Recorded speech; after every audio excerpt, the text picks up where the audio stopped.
Hey, good morning, good day, good good time to be together. Welcome to Korean Natural Farming Office Hours for October 22nd, 2023. It's a beautiful day here in Hawaii. Sun is shining, ocean is glistening. Looking out at the beautiful Pacific. Peace. It's good. It's good to see you all from all over the world tuning in. So we'll start here with a little higher wisdom here. Get into what we got going. So today, whoa. Today is after completion, number 63, water over fire. And it says, good fortune unfolds for those who remain on guard against inferior influences. This hexagram indicates that a movement from chaos to order is complete. The time is extremely favorable, and you are likely to enjoy much success as long as you heed the warning of Chi. Remain on guard against incorrect thoughts, attitudes, and actions, both in yourself and in others. We arrive in a beneficial situation by following the path of correct conduct. When we have achieved success or we are close to it, it is in our nature to want to relax and allow the ego to bask in glory. If you revert to this sort of carelessness now, you will undo all you have worked to build. It is important not to become indifferent to spiritual details at this time. If a thought or action even borders on incorrectness, discard it, return to the path of the sage immediately. 1 minute we dip our toe in incorrectness, the next minute we're swimming in it, the next we drowned.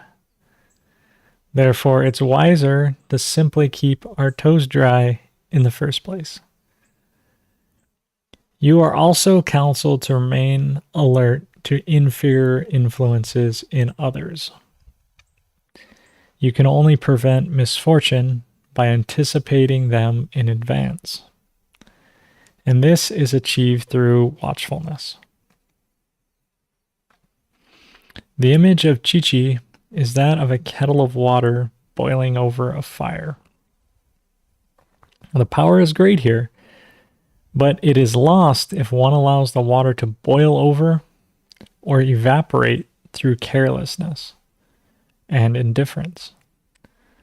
Alertness and conscientious adherence to what is correct are called for if you wish to prolong your good fortune now.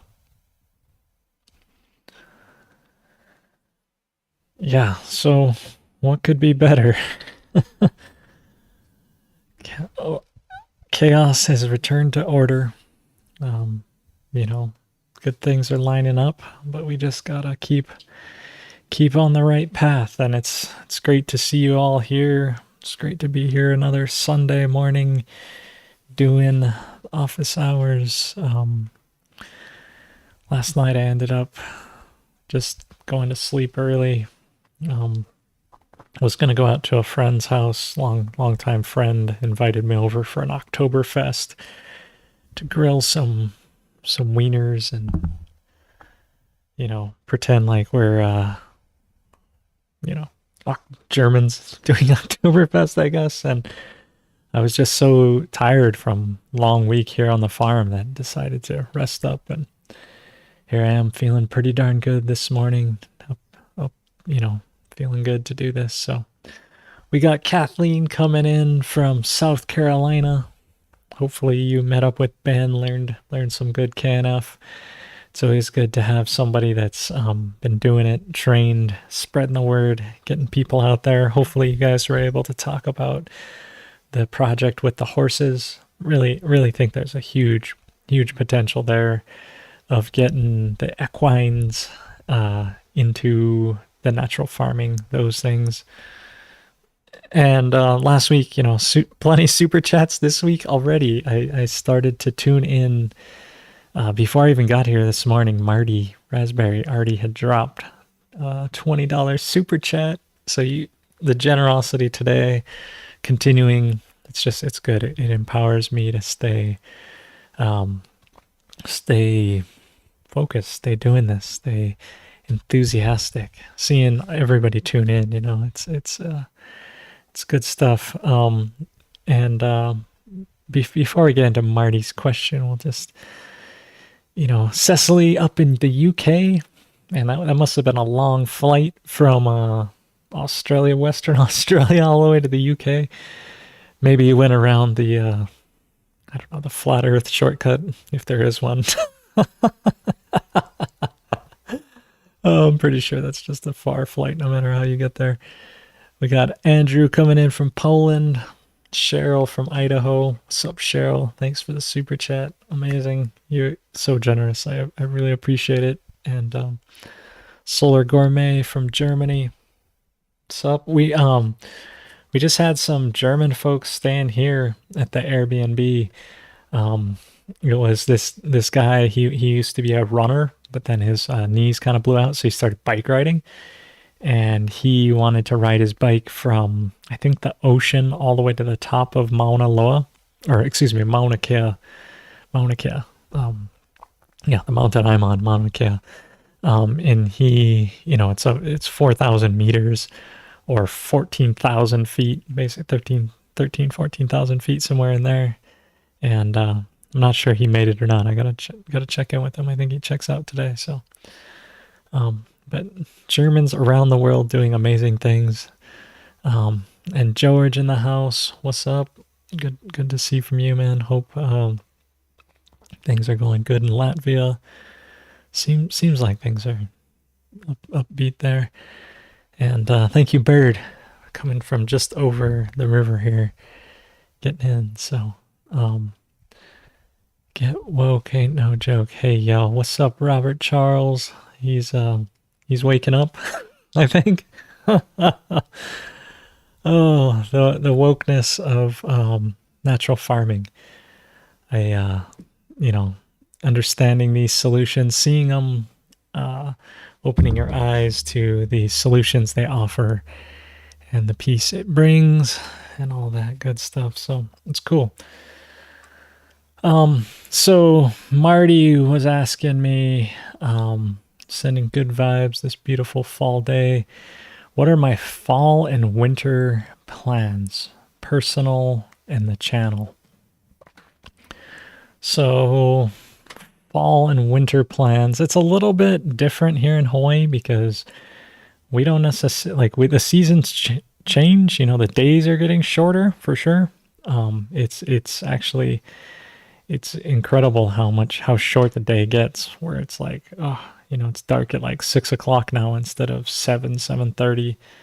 And it's like, man, everything else I wanted to do, I can't just like wait till the afternoon to go and get things done because it'll start to get dark on me. So I got to start things earlier. So, but my main things this fall and winter, two things. Well, one is I got my class coming up. So really looking forward to that. November and then January, those two courses.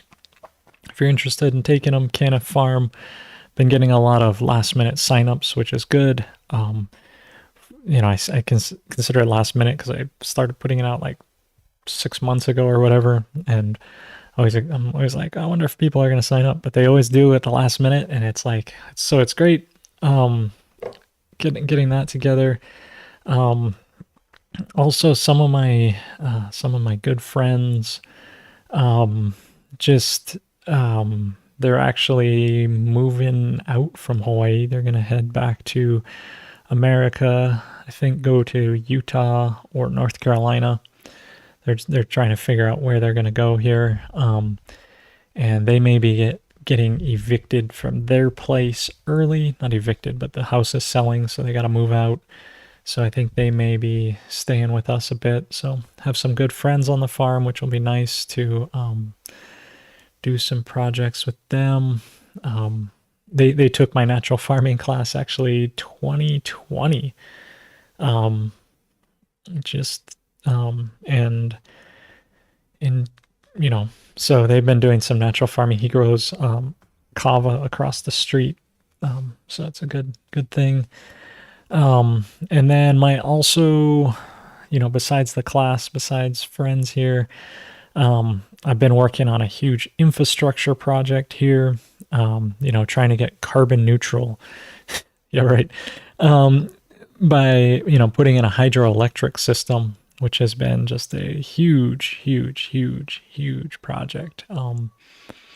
Just so much to, it's way bigger project than I thought, but making steady, continual progress on that. And I think it's funny because I talk about it like carbon neutral. It's like, okay, so sure, I'm now no longer, getting electricity. I mean, we have solar and we have battery, and or you could potentially plug into the grid and get naphtha from Indonesia that powers majority of the island. Right? We burn diesel, basically naphtha. It's a grade of petroleum between diesel and kerosene, and that's what powers majority of the island. There's a little bit of geothermal. There's some hydroelectric, but vast majority of the power comes from naphtha. Or in my case, we put in this hydroelectric and we get off grid, off the thing. But if you think like, oh, that's the future, everyone should do this. It's like there's so much energy in the pipes, in the manufacturing, and the transportation of that, in the fossil fuels, that there's no way that we could produce the piping and all that without the fossil fuels. So it's actually just a different type of fossil fuel subsidization. But regardless, the investing in that, putting that in, is a huge project. Enable the farm to be more power resilient, which means more freezers, more dehydrators, more value adding to the produce we grow. And then other thing that I've been working on this fall winter season is I've been really switching over to ranching a whole lot. So figuring out how to get the property so that I can rotate the cattle properly, so that they're maintaining the grass, that the fertility is increasing, that I'm sequestering more carbon. I talk about the carbon. It's really about more water storage, more carbon to absorb more pollutions out of the atmosphere, all those things, and that the ranching dovetails into the drone operation. So been flying the drone and really making my pastures fertile. I'm really starting to see the difference. Again, it's hard to kind of quantify these observations, but I can tell you the grass just looks better. I mean, we're coming, there's seasonal change of the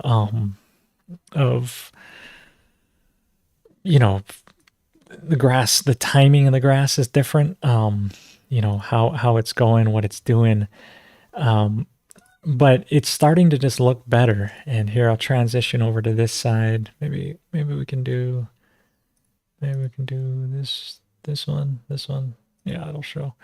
So here's the drone record, and actually I skipped last week, unfortunately, and the week prior, but I've been doing it pretty consistently once a week. I did miss this week and I did miss this week. So, but it is making a difference. Been operating 15 days so far, covered 62 acres, put 10.35 hours on the drone. And this past week on the 20th, which was Friday, we put out 6.7 acres worth of spray, which was 92.68 gallons. Took us just under an hour, looks like, of flight time. Which there's more to it than just that the flight time, is only the time the drone's in the air. a fair amount of the time. I mean, not a fair, but it lands, and then it's quickly as we can fill the drone back up and swap a battery and wait for the RTK fix. It's doing it. But been operating, let's see. So here was the flight that I flew the other day. And so usually I start over here, down here, which I don't know if you guys, hang on, let me do one thing here. I'm just gonna make my mouse a little bigger so it's easier to see. Pointer control. Oh, where is it? Display. Okay, pointer size. There we go. Okay. I'll just make this a little bit bigger so it's easier to see. But usually I start over here, and usually I start with this banana project that we're doing here. But last time, because of how the day was going, we started over here. So I flew over here first, then loaded it back on, flew from this area right here. This is where I'm sitting right now, this office. And I load the drone. We have a little tank that we fill with all the solutions, 55-gallon drum right out front. Fill that up and then fly the drone over. It does all these pastures, these areas. It for some reason the house field, the remote control shut down. I tried to resume this flight, but it resumed it weird and actually doubled up what it did versus flying the other parts. And then we drove it, I drive it around here, around the road, up into here. And then from this area, we're flying all these pastures, taking care of this banana patch here, trying to take care of that bunchy top. And then all the banana patches in here, taking care of that bunchy top in here. And it's looking like it's really, really working well. I think the banana patches are recovering. I should get up there and take some photos of that. But I think here, if I look at this will show every flight I've done. No, is it just that day? It's just that day. Okay. Well, anyway, it's been going good though. Been putting out 6 acres, or excuse me, yeah, covering 6 acres with about 93 gallons. 95, somewhere in there of what we've been covering out. And so basically getting really good coverage. Some areas, wait, let's not do that. Let's do this here. So some areas I'm getting coverage where I'm spraying Master Cho's recommended amount of 25 gallons per acre. And then others I'm doing half what Cho recommends. So about 12 acres per gallon. So, I'm just going to continue doing that. I don't know. I mean, throughout the winter, maybe next year my grass will be like 10 feet tall. Maybe I can take on more cattle. In fact, I mean, that's actually kind of my goal is right now I'm grazing about 8 acres and I got six cows. Yeah, 6 cows out there. So, and it's usually, I think the recommended thing is about 2 acres per cow, or at least 1 acre per cow here in Hawaii. But I'm going to try and see if I can get, double that up, maybe even triple that up and get even more cows out there, because the faster I can mob graze an area, get the grass down, get their manure on there. Last week, we talked all about the green grass liquid fertilizer and how important that is. And, so the more I can do this, the more fertile I can get the grass, the more I can get these solutions out there. It's just going to make the land better and absorb more pollution and make cleaner water flowing into the ocean, all these things. So, and hopefully, we'll make some observations and move on from the, the research phase to actually like putting this out and helping more farmers out. So we'll see. And then other than that, winter time goals, for the channel, we do have some videos in the pipeline. It's a matter of me sitting down and cranking them out. It's been hard. I got to get motivated to do it. And just put together some good videos, all those things. Foundation has good things lined up. We have a lot of good things in the pipeline coming through. It's just just slow and steady. I mean, I think that's the way to make good things that last, is slow and steady versus rushing and trying to force some things really quickly. And just, continue persistent effort toward growing KNF community, extending relationships, maintaining things, all that. Nature's kind of slow and it's going, but that's the way it goes.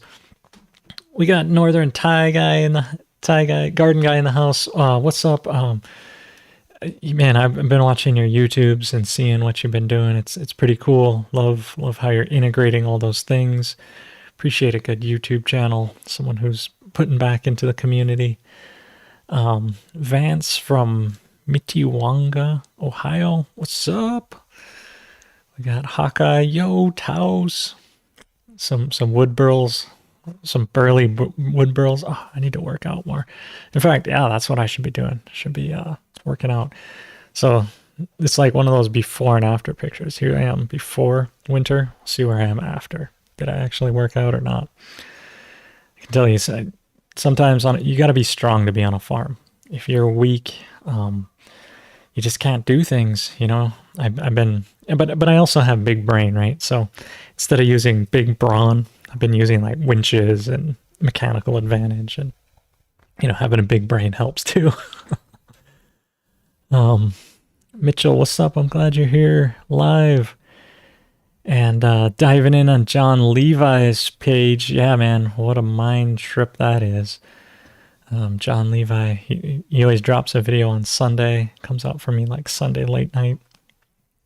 I usually end up watching it Sunday morning. Usually right after this, I end up watching John Levi tripping out into another universe. Mark, what's up, Bridget? Dude, I think about you all the time, man.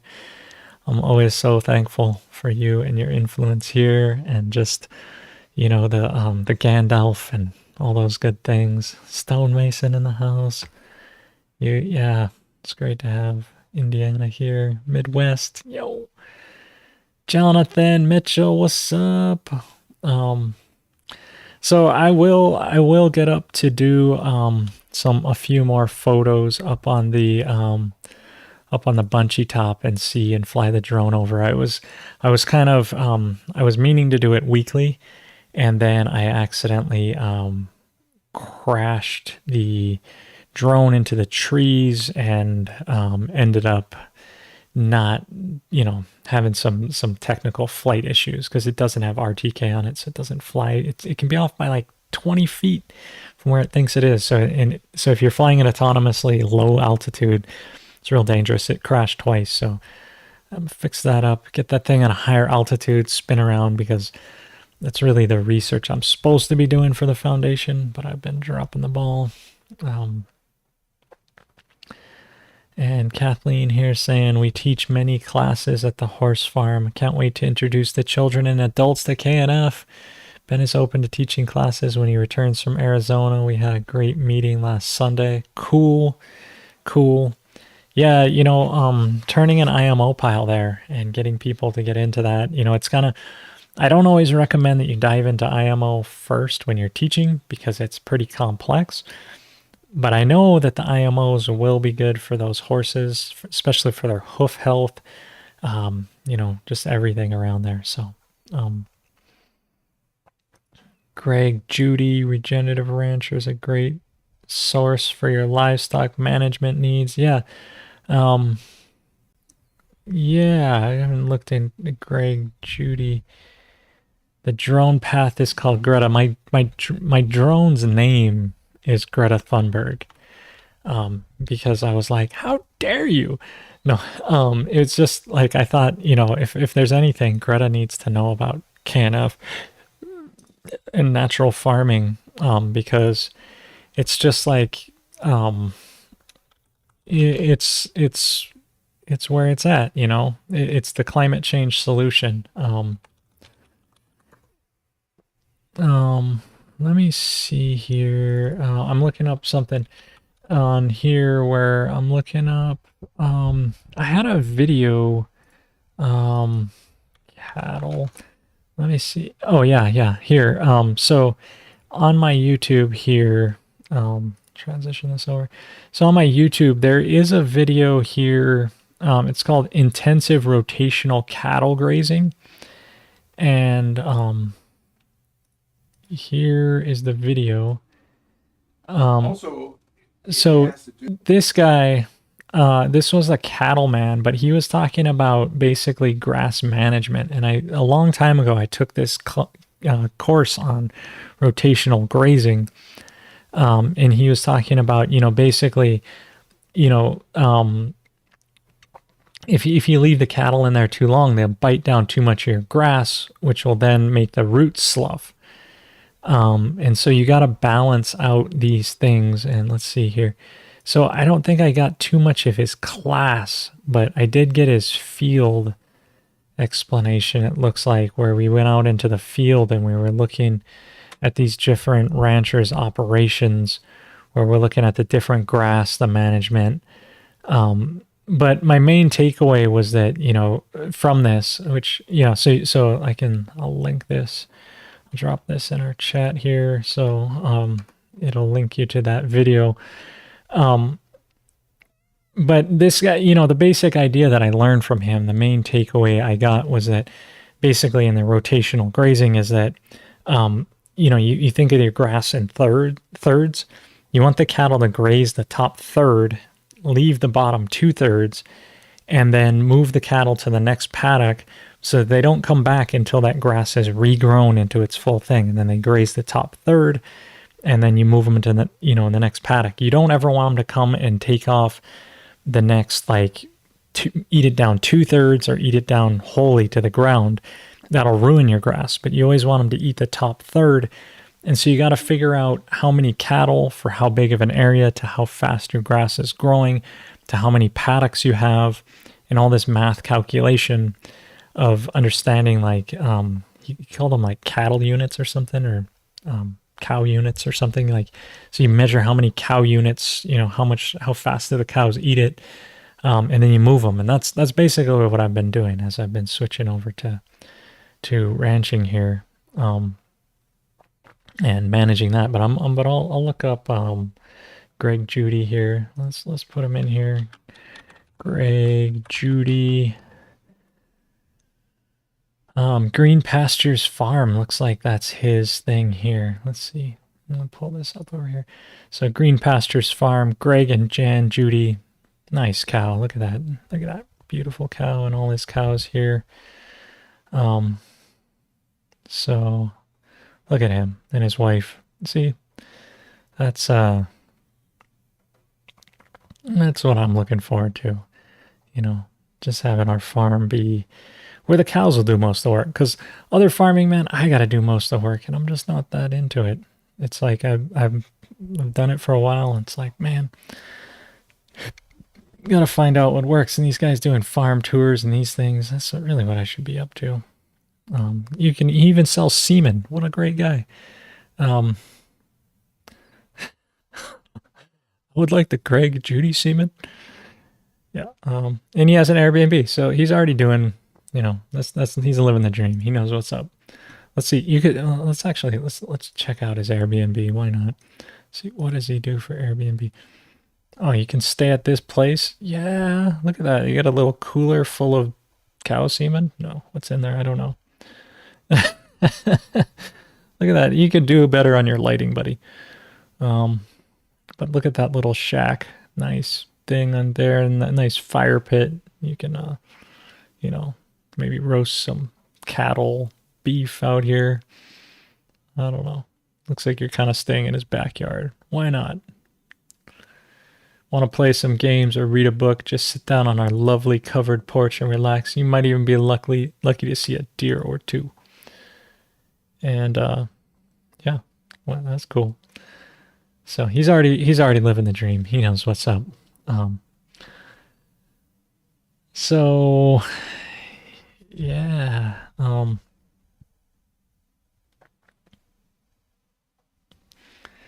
yeah, pay attention to what the cows eat first and most of as you spray. Yep. No, we're making the pasture better every day, so it's getting better. I am forcing him to eat some elephant grass right now, just behind the office. I've pen them in there and they don't want to eat it because it's junk grass, but I need them to eat it because otherwise it gets too big. But they get mad at me.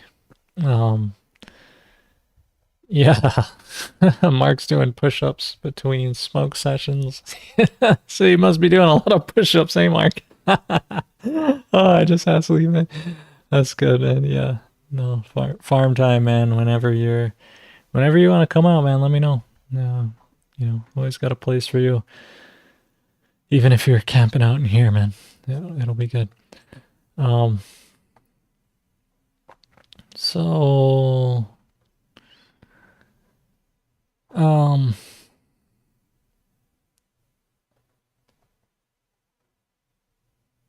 okay, so here Robert Charles is asking a question that says, I have well water. The iron is so much it shows on the banana leaves if I water too long.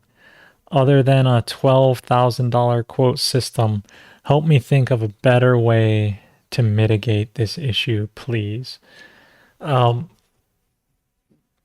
So, I mean, that's kind of what we talked about last week. I mean, I guess, we always end up talking about these things just in general. But one of the things we went over last week was in here, this book here. Let me swap this over here. So we were talking about Master Cho's book here, and we were talking about, or maybe it wasn't last week, maybe it was the week prior. But last week we talked about the green grass liquid fertilizer, which I think will help for that. But the other one we were talking about was this ag mineral water. So let me zoom this in a little bit here and bring this one over. Such slow scrolling, and bring this up. And it said that, it's not too much to say that farming job thoroughly relies on water. Water is composed not only of H2O, but also various minerals. The contaminated water negatively affects crop cultivation. So that's what you're dealing with, right? Contaminated water negatively affecting crop cultivation. One condition for farming is preparing good, clear water. So, and again, we went over this, so I don't want to read it verbatim, but it says it is necessary to build an energetic body fluid circulation within healthy crops. So that's what you're wanting, using this ag mineral water. So instead of just watering them with your water, pump it out of your well, build a system like this where you dig a pond 120 centimeters deep, cover the bottom with vinyl film to prevent water, and then make an artificial waterfall above by pumping and recirculating it. And this is the classic thing of what you do.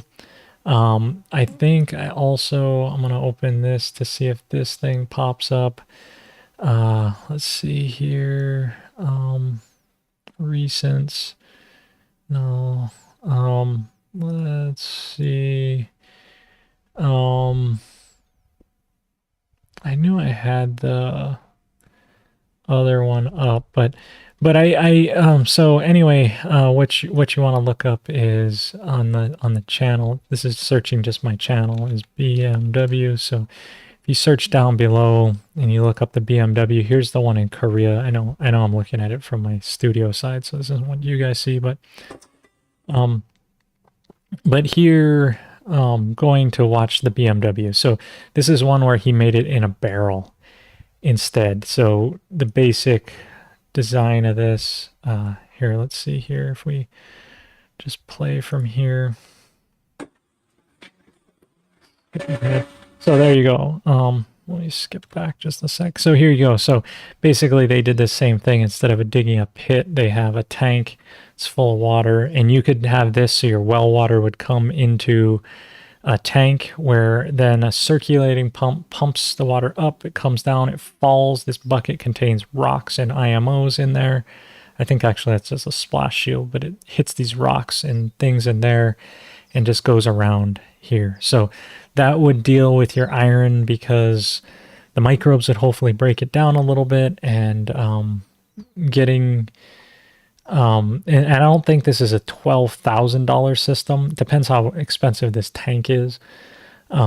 But something like that would at least enliven your water, so you could run it through a system like this before you go and irrigate it to your fields. And you could have this with another big holding tank next to it, so you could run it through this, then put it into the holding tank, run it, put it in the holding tank, run it, put it in the holding tank, and then you'd have enough to irrigate, type of thing. But a BMW, you're going to make that agricultural mineral water. It's going to get rid of the contaminants. It's going to make it biologically active. It's going to balance your minerals. Those things. We, end up talking about this a fair amount in terms of it's either a BMW or an AMW, so agricultural mineral water. Oh, and hey, look at this. Since Northern Thai Guy's in the chat here at the time, it's like, what does it suggest for me? Right here, your video is being suggested 2 years ago. Episode 5, KNF or Jadam, let your soil's pH be the judge. There you go, bro. Let's get another. Hey, everybody. Welcome to Northern Thailand. Listen, today I wanted to have a short conversation with you as a follow-up. But I can only play so much of that because it will demonetize me. So anyway, hopefully that wasn't enough to demonetize me. Oops. I always forget about that. Anytime I watch YouTube's on YouTube, it demonetizes me, which is kind of funny because it's still on YouTube, but whatever. So anyway, those are water solutions. That's search the channel, hit the thing below, and search the channel, or you can also look at knfsupport.com, which why not? We'll just do that. We'll just go here, pull up a browser, knfsupport.com, pull that up, and here there is. I gotta go through and answer this here. Marty Raspberry asking a question here. I haven't checked this recently, but so, and then you can just look up, BMW here, and you'll find tons of, I always talk about this on the office hours. This tends to be one of those things that's pretty important. In fact, there's not that much of it, but and then you can also search here, and this will give you the text answers here, natural mineral solutions. So anyway, lots of resources out there. knfsupport.com. Check it out too. Okay, so yeah, and then we're getting some grazing stuff going on. Yeah, pounds per acre.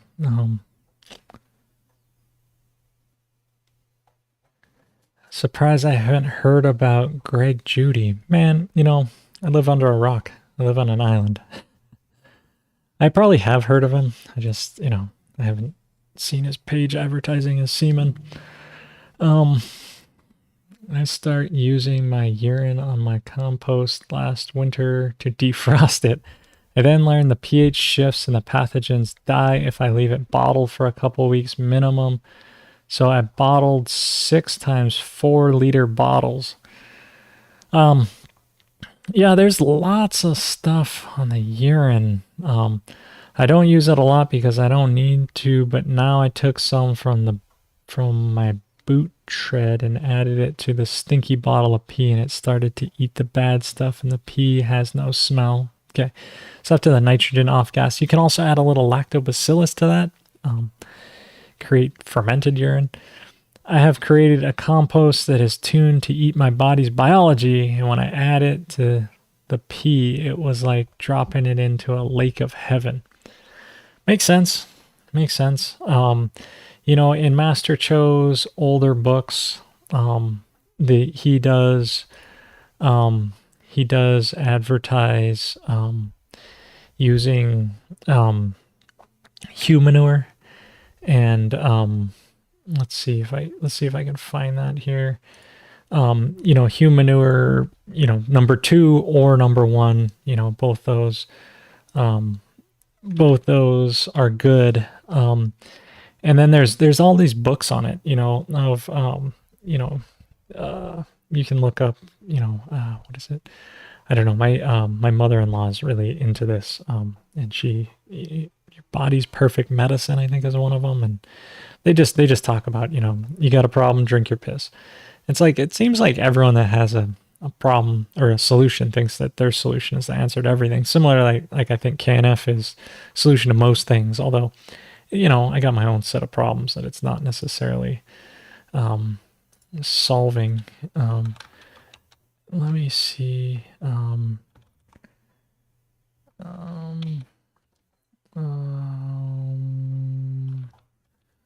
Journal.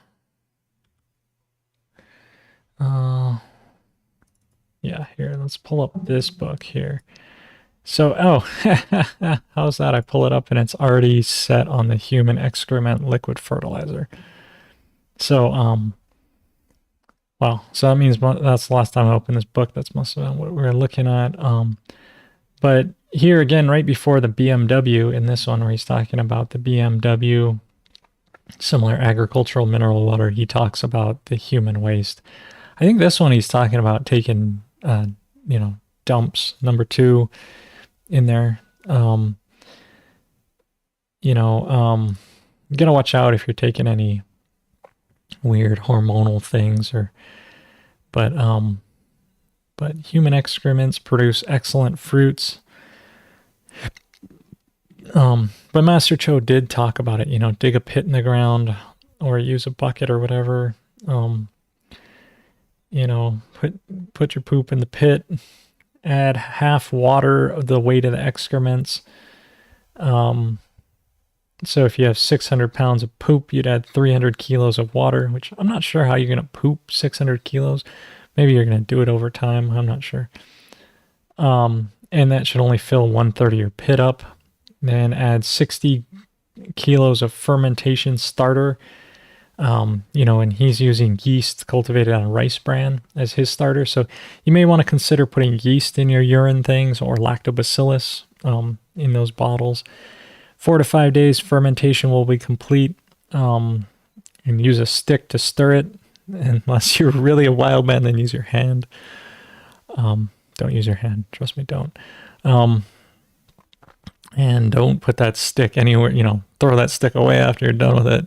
Throw that, don't let your dog carry it around the yard, bring it into your house. Oh my gosh. After fermentation, fill the hole with more water, and it will take 1 more week to mature. After maturity, the liquid will be dark brown and the unfermented solids will surface. Of course, bake those into a cake and offer it to your neighbors.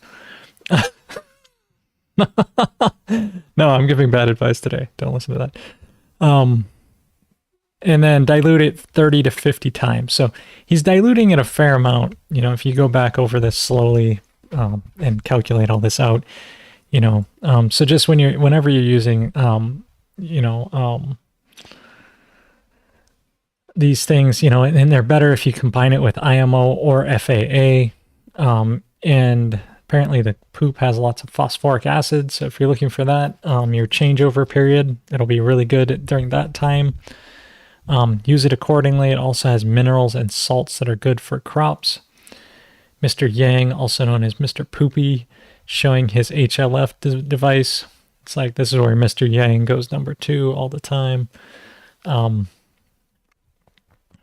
And it's the secret to his best quality oranges. So if you're eating his oranges, you're eating Mr. Yang's, whatever he ate, right?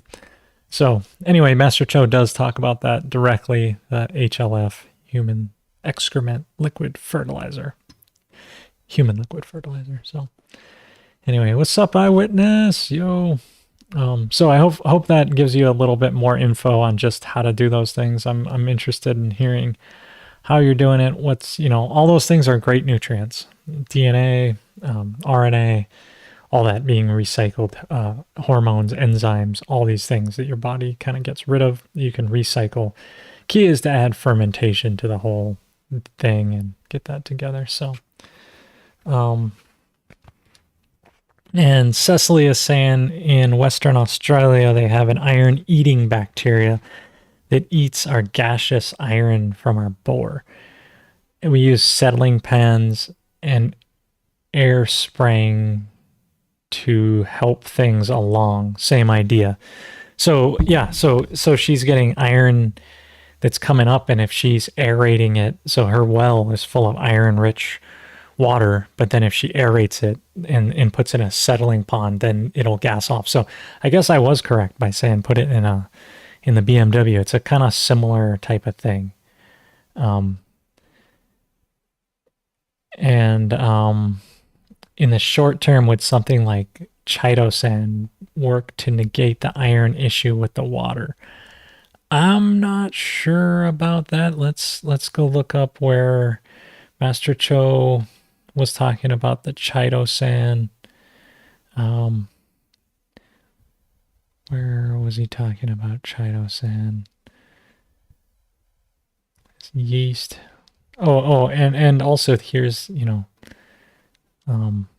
let's see, I'm gonna unzoom this a little bit. I know you guys can't see what I'm looking at, but if you're looking at the yeast, since I mentioned yeast here as well, here's the yeast recipe. Yeast breaks down sugars, all this. I'll just leave it. You can pause this, read this if you wanted to, if you got high definition. But how to use yeast. Let's see. Does he say how to make yeast? No. Does it? Does it say? It says must say how to make yeast.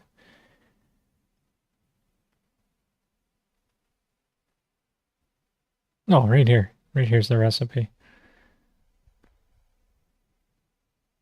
Yeah. He makes it with grapes, basically.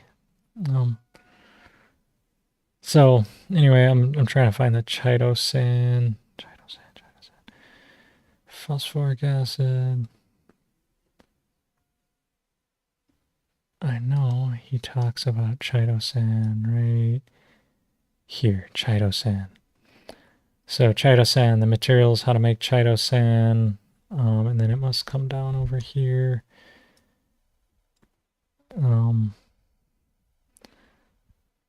How to use. He did talk about Chitosan. I remember the other week. I don't know. So look up the office hours. It'll probably be in there. Hopefully it'll be indexed soon. Get that there. The Thai guy. Yeah, cool. I'm glad KNF community linking up. Yeah, I have your full permission to use the video. I know, but YouTube doesn't give permission like that. That's not how it works. Maybe I can appeal and they will say, I'll say he gave me permission. But that's not how it works. So, it's their AI just washing you. Push-ups. I should do some push-ups. Yeah, no, heavy metal chelator. Yeah, no, man, it was like a couple episodes ago we talked about that for something. We were talking about something. Maybe it was the Chitosan Wikipedia page. I don't know. We were looking up it for something, and Chitosan was like where it was at. So I know it was just a couple episodes ago. I guess I already forgot. That's why I index these things, have these things, happen this way. But yeah, no, you're on to something, and I think you're correct. The Chitosan. It was when we were talking about the chromium. Yeah, let me check. And I know I looked up the wrong chromium, and then we were looking up. It's not a web browser. I don't want the here. It's this one, and we were looking up chromium, and then let me see. Does this have? No, I want to find Chitosan. No, it was one of these. We were looking up chromium 5 or 4 or 6 or something. We were looking up one of these chromium things. Because chromium 3, chromium 6, I think we were looking up, hexavalent chromium. And then this one, let me see, Chitosan. Here. So here on the hexavalent chromium, we were looking up remediation of hexavalent chromium in drinking water, right? And then it talked about, these guys in Malaysia found that Chitosan coated with this can effectively be employed for removal of hexavalent chromium ions from an aqueous solution. Chitosan is very cheap, economical, environmentally friendly substrate for creating this polymer. And So again, maybe this is the answer, right? This chitosan, because it works for this. I'm not sure if it works for iron, right? Um, yeah, the +6 ions. It's this one where it was doing it. Yeah, thanks George, for remembering this, because he was talking about this as well, and we were looking it up. Um, yeah. So I don't know. I mean, I think there's a lot of these solutions.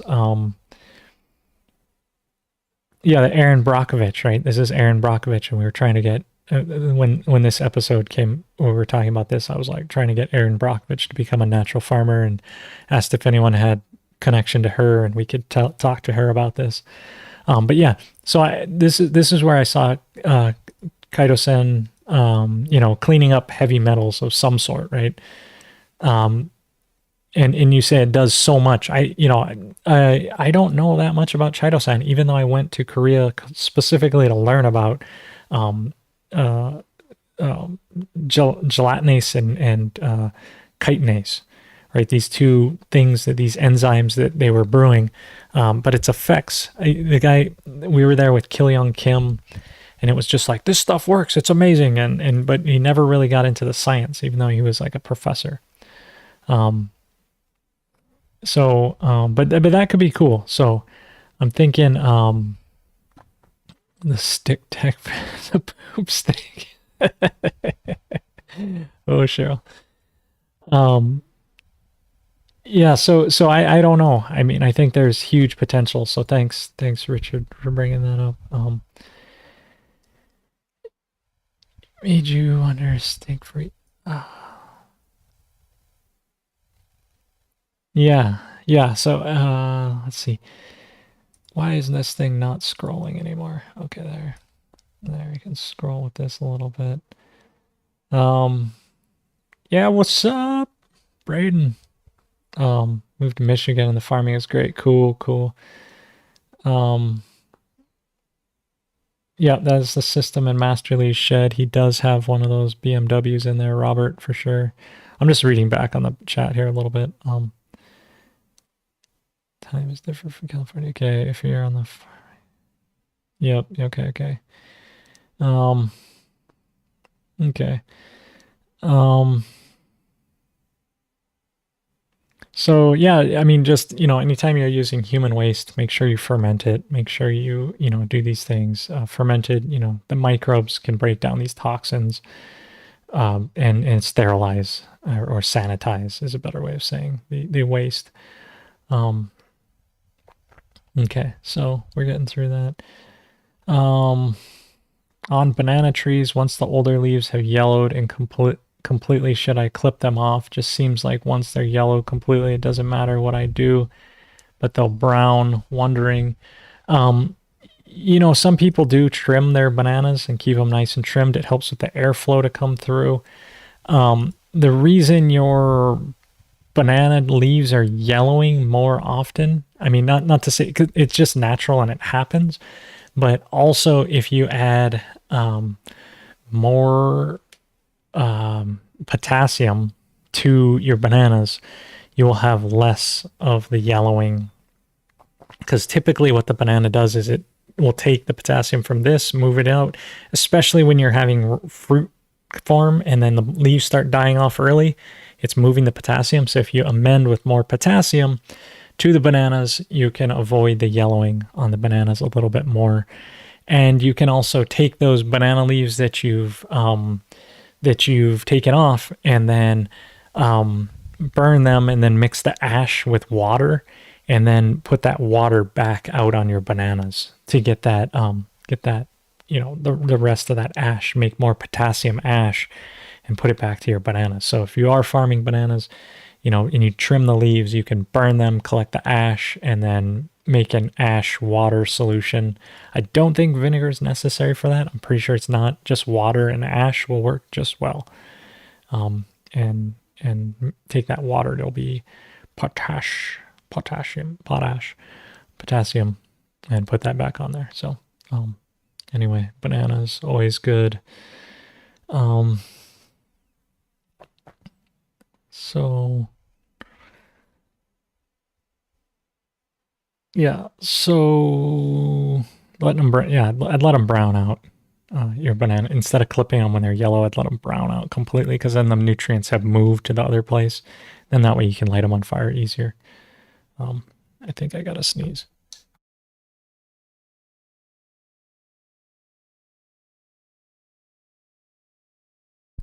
That was an early warning system that came on pretty early, and then I did sneeze. Last time I thought I didn't sneeze, and I did sneeze. Wild.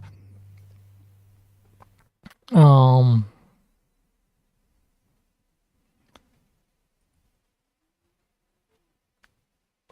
so kite, I think Northern Thai guy is saying that it wipes out. I think chitinase wipes out the bad guys, and it's safe, and it works with the good guys.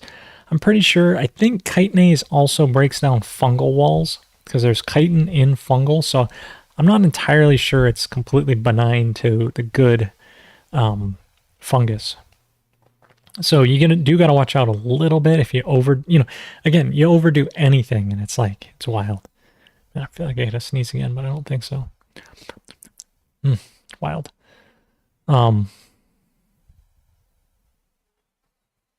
So only the ones without chitin in it. Yeah, I'm not entirely sure. What?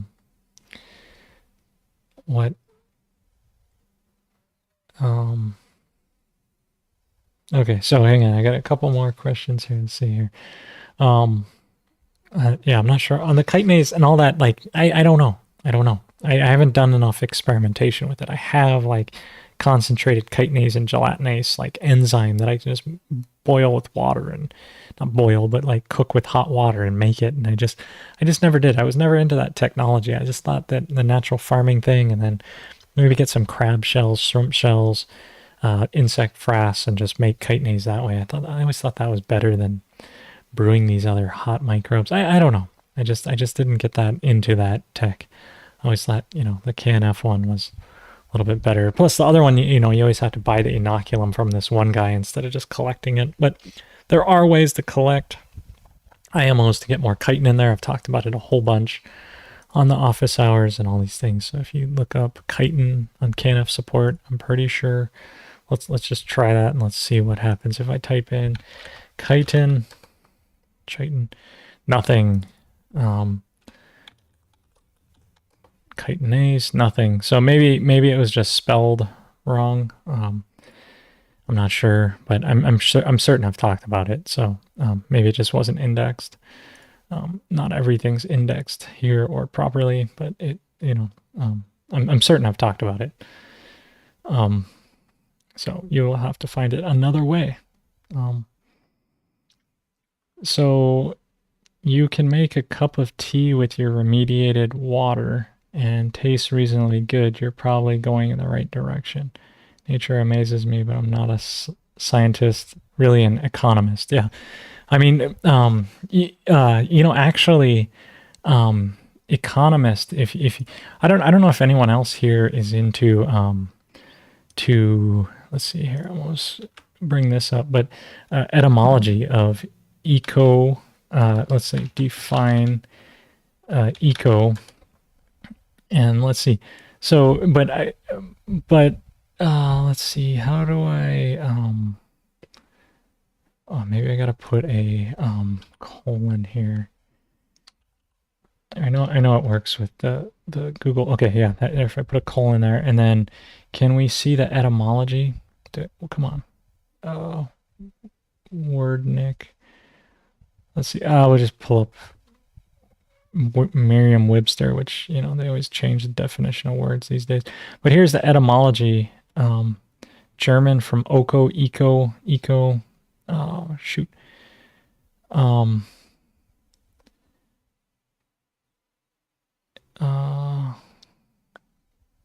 Eco. Oh.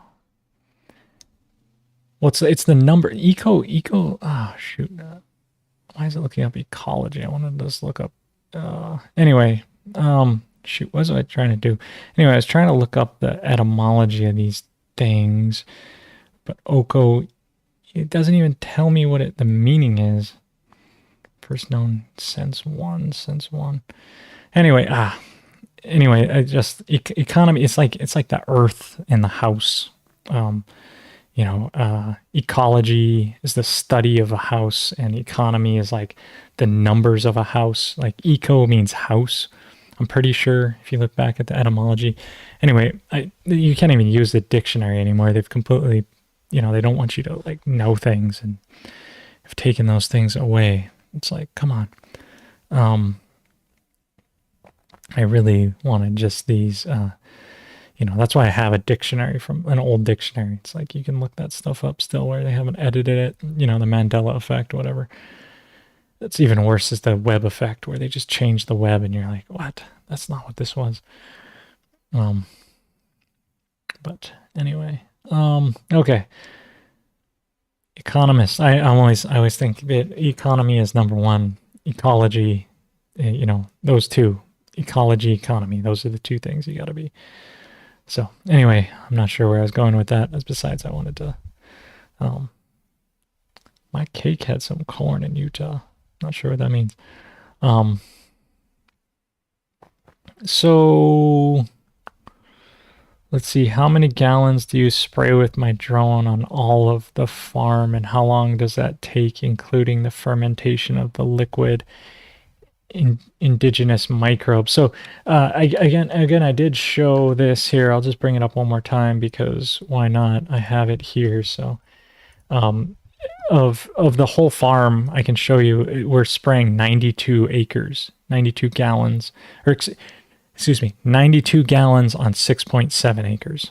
This is, and you can look at this. Here is the flight route. So, if you zoom in on this, you can see like this is 2.16 acres, all this pasture over here.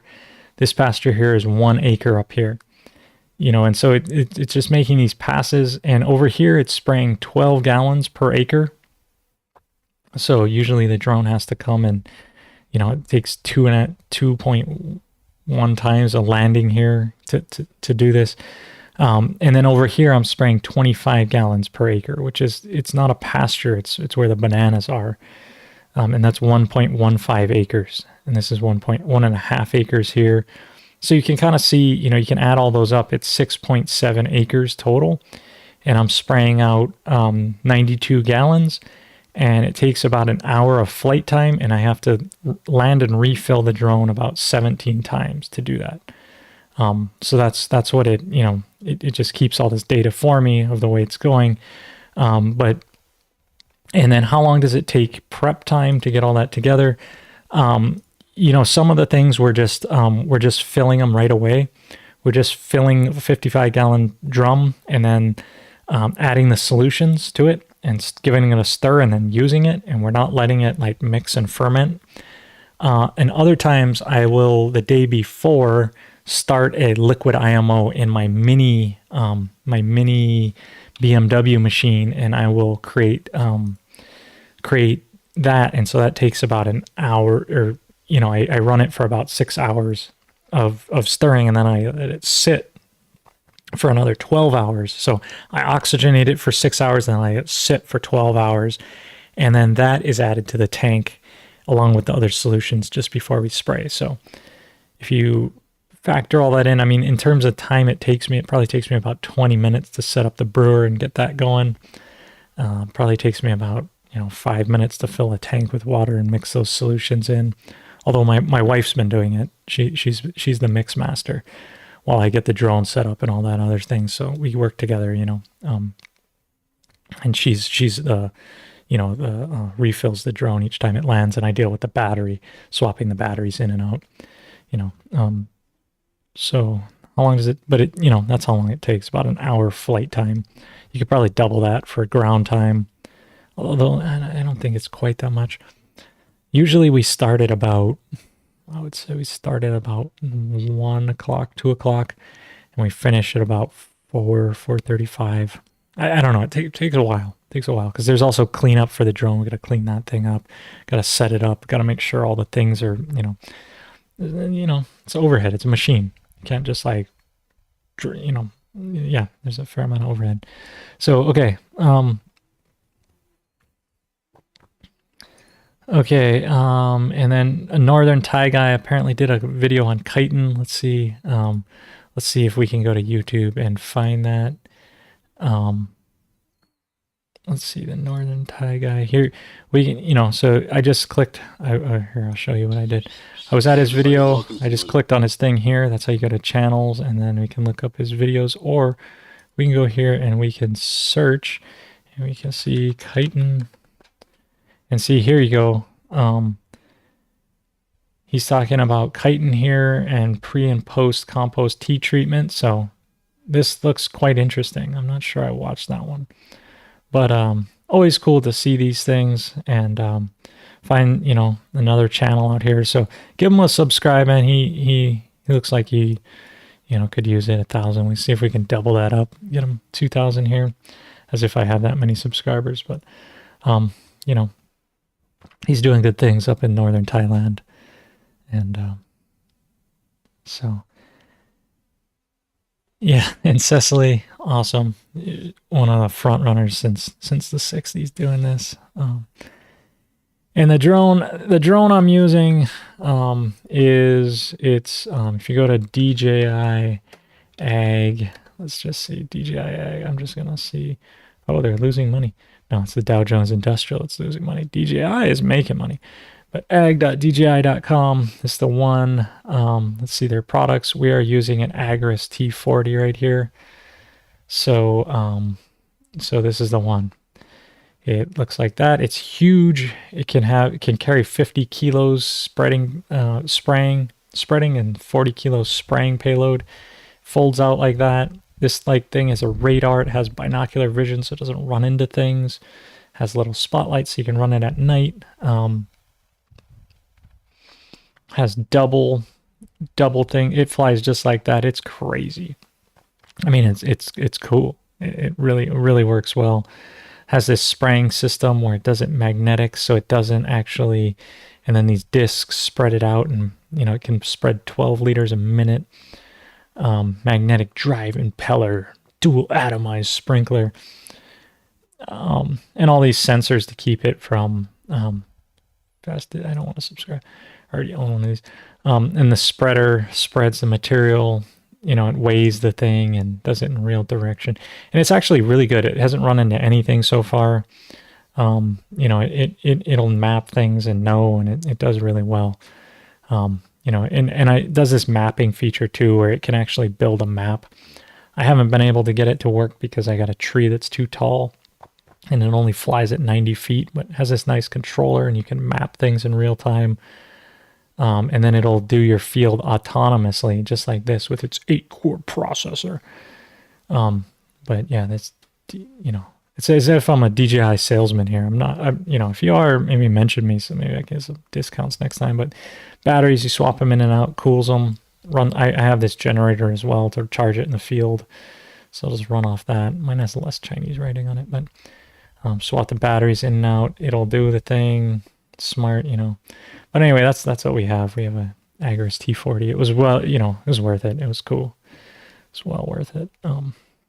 So anyway, yeah, we are over time, and I am happy to be here with you guys, gals, folks. Folks is a better word. It's just all encompassing. I don't think anyone's offended by saying folks. Thanks, folks. If you're here and you lasted this long, you must really be into natural farming, so special love to you and your whole family and everyone out there. Keep doing natural farming, keep making the world great.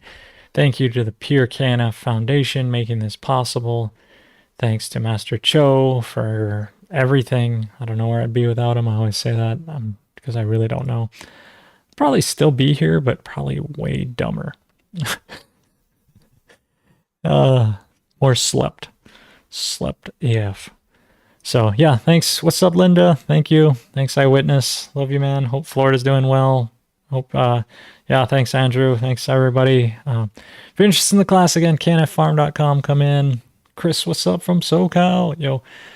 Oh, all these people saying what's up at the end. Papa bless. Yo. Peace. May peace prevail. May we all find use drones for peaceful things and all that. And I guess I could just keep going on, but I just want to, anyway, I I appreciate this. This brings hope to my life, and these Sundays are worth it. So let's see. I'm going to go to this stream finished, and thank you all. Aloha. Love you. Thanks. I'm going to do a slow curtain close. No, actually, you know what? I'm going to do a fast slide. Okay, bye.